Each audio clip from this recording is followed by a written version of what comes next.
It looks like a horse.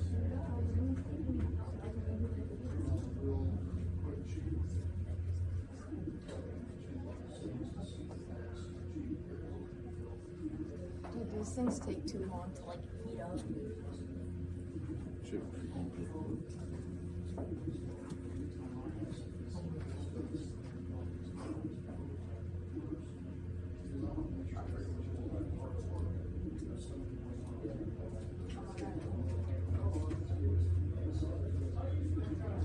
Hopefully this printer doesn't mess up.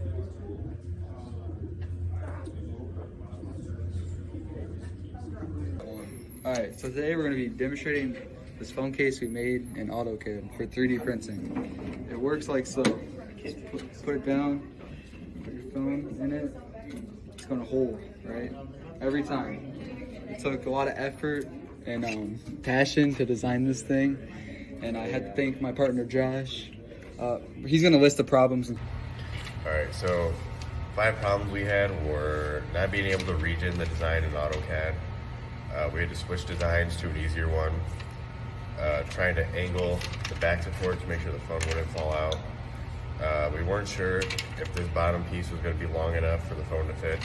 And then our last problem was making sure we had enough of this to make sure that the phone would not tip. And then our solutions were we found a better and easier design to work with. We made this part longer so that the phone could actually fit.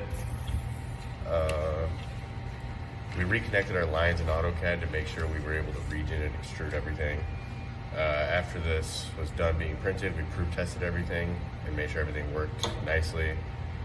We remeasured the back support right here to make it more optimal for his phone so that way both of ours could fit, given that mine is smaller. And that's everything.